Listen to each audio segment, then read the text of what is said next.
Halo, bertemu lagi dengan saya di Jokopit Channel. Kali ini kita akan belajar bagaimana cara menghipnotis dengan cepat, tepat, praktis, dan benar. Tentunya untuk memenuhi unsur-unsur itu, kita harus mengerti persyaratan apa sih sebenarnya yang menjadikan orang bisa untuk dihipnotis. Oke saudara, untuk mempersingkat waktu, mari kita lanjutkan. Di sini ada 5 syarat agar proses hipnotis atau proses hipnoterapi berjalan dengan baik dan lancar. Artinya tidak menemui kesulitan ketika kita akan menjalankan praktek hipnotis. Syarat yang pertama, tentunya subjek harus bersedia mengikuti perintah kita. Maksudnya, subjek atau orang yang akan kita hipnotis, dia sudah ingin dihipnotis. Karena dia mungkin membutuhkan manfaat dari hipnotis, yang salah satunya adalah hipnoterapi. Syarat yang kedua, subjek atau klien atau suyet memang ingin dihipnotis. Artinya dia tidak takut pada kita, dia tidak takut dilecehkan, tidak takut nanti akan dipermalukan, tidak takut dimanfaatkan oleh kita, tidak takut tidak bisa bangun, tidak takut dikuasai pikirannya, dan lain-lain. Kalau rasa ini dia masih takut, bisa diyakinkan hipnotis itu gagal. Syarat yang ketiga, subjek atau suyet atau klien harus mau menerima sugesti dari kita dengan ikhlas.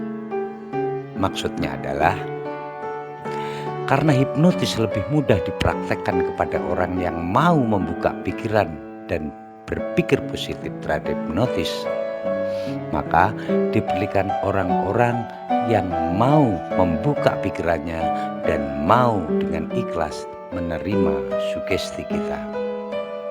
Syarat yang keempat adalah subjek harus memahami komunikasi dengan lancar.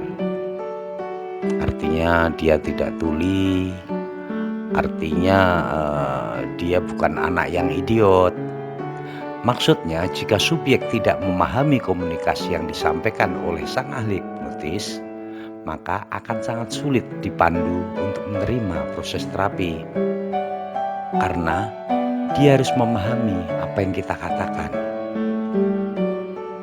Syarat yang kelima, klien atau subjek harus memiliki kemampuan untuk berkonsentrasi atau fokus. Jika subjek kehilangan konsentrasi atau dia tidak mampu untuk fokus, tentunya akan sangat sulit menerima proses hipnotis. Karena hipnotis membutuhkan fokus dan pikiran dari klien. Sekarang kita lanjutkan bagaimana langkah-langkah sebelum kita memulai hipnotis. Kita mulai langkah yang pertama. Langkah yang pertama adalah pre-talk. Artinya kita harus memberi pemahaman terlebih dahulu atau pengenalan kepada klien atau subjek tentang apa itu ilmu hipnotis, yang tujuannya agar subjek atau klien tidak takut dengan proses hipnotis yang akan berlangsung, sehingga proses hipnotis akan berjalan dengan lancar. Karena banyak orang yang masih takut dengan hipnotis karena mereka tidak tahu tentang apa itu hipnotis. Mereka menganggap di situ ada mantranya, ada goibnya, ada kliniknya, ada supranaturalnya. Padahal ilmu hipnotis adalah ilmu yang sangat ilmiah.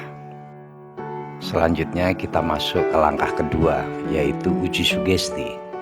Tujuannya untuk mengetahui seberapa besar tingkat sugestibilitas seseorang, atau dengan kata lain, seberapa besar seseorang mudah diperintah dan fokus dengan yang dia dengarkan, lalu mengimajinasikannya. Banyak cara untuk menguji sugesti seseorang, apakah orang ini mudah tersugesti atau tidak, dengan cara jari menjadi lengket. Artinya begini, klien diminta merapatkan kedua jarinya dan dia membayangkan di kedua jari itu yang sedang menempel itu ada lem yang sangat lengket sekali. Dan klien diminta untuk membayangkan bahwa semakin lama lem itu akan semakin lengket dan semakin lengket.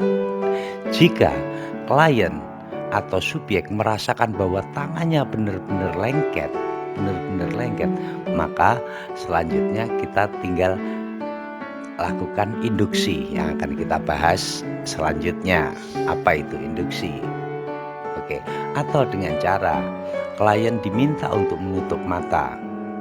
Setelah itu klien suruh merasakan bahwa matanya semakin lama dia semakin lengket dan mata itu sampai tidak bisa dibuka. Jika klien nanti merasakan bahwa matanya benar-benar tidak bisa dibuka atau matanya terasa berat, maka klien itu termasuk orang-orang yang suggestibility. Maksudnya dia sudah mudah, dia mudah untuk menerima sugesti.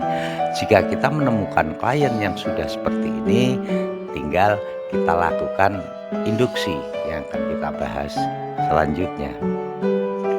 Langkah yang 3 adalah induksi, yaitu membawa klien masuk ke dalam kondisi hipnotis. Kembali lagi ke masalah kita lakukan uji sugesti. Setelah klien merasakan tersugesti bahwa tangan dia lengket, mata dia terasa lengket, di situ baru kita berikan induksi dengan cara umpamanya, setelah kamu merasakan tangan Anda lengket semakin lengket, sekarang tutup mata Anda. Itu dengan cara yang halus. Ada juga yang dengan cara setelah Anda merasakan semua lengket, ketuk keningnya, katakan tidur sekarang. Itu pun juga bisa. Sebenarnya teknik induksi ini banyak sekali ragamnya, yang tentunya nanti akan kita kembangkan setelah kita dasar-dasarnya dulu kita tahu. Artinya induksi itu sebenarnya ada yang dengan cara mengagetkan klien menjadi kaget, atau klien dengan cara yang halus gitu ya. Umpama ada juga teknik induksi dengan cara telapak tangan jadi terkunci. Jadi klien disuruh menggenggam tangannya, semakin lama dia akan semakin keras tangan Anda dan tangan Anda tidak bisa dibuka. Itu adalah teknik induksi. Ada juga yang dengan cara mata menjadi lengket, jari terasa menarik sendiri kayak magnet, dan masih banyak lagi teknik-teknik yang harus kita pelajari. Langkah keempat ialah relaksasi. Artinya merilekkan seluruh bagian tubuh dan pikiran klien satu persatu agar setiap bagian tubuh klien terasa rileks dan nyaman. Dalam proses ini biasanya dilakukan dari bagian tubuh yang paling atas lalu turun ke bawah. Contohnya, cara memberikan relaksasi, biarkan seluruh tubuh dan pikiran Anda beristirahat. Biarkan kedua mata Anda tertutup dan berhenti bekerja untuk sementara. Setelah itu kita turun umpamanya ke leher. Kendorkan otot-otot di leher Anda sampai benar-benar kendor dan nyaman. Biarkan kedua pundak Anda turun ke bawah, kedua pundak Anda rileks dan lemas. Setelah itu perhatikan nafas Anda. Setiap hembusan nafas membuat Anda semakin nyaman dan semakin rileks. Perhatikan kedua kaki Anda. Lemaskan dan kendorkan seluruh otot-otot di kaki Anda biar kaki Anda lemas dan rileks. Dan perintahkan seluruh tubuh Anda agar seluruh tubuh Anda rileks dan nyaman. Itu beberapa contoh relaksasi aja. Untuk langkah kelima, yaitu memberi sugesti pada klien.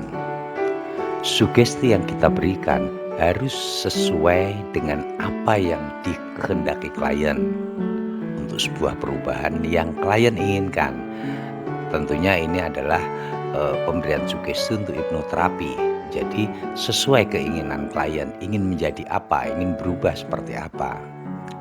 Atau kita juga bisa memberikan sugesti sesuai keinginan kita jika kita melakukan hipnotis permainan atau hipnotis jalanan atau yang disebut street hipnotis. Selanjutnya langkah yang keenam. Langkah yang keenam ini adalah mengakhiri sebuah proses hipnotis.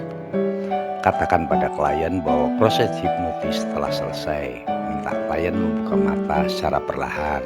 Contohnya, saya akan menghitung 1 sampai dengan 3. Tepat hitungan ketiga, buka mata Anda secara perlahan atau dengan cara yang lain bisa. Intinya meminta klien untuk membuka matanya.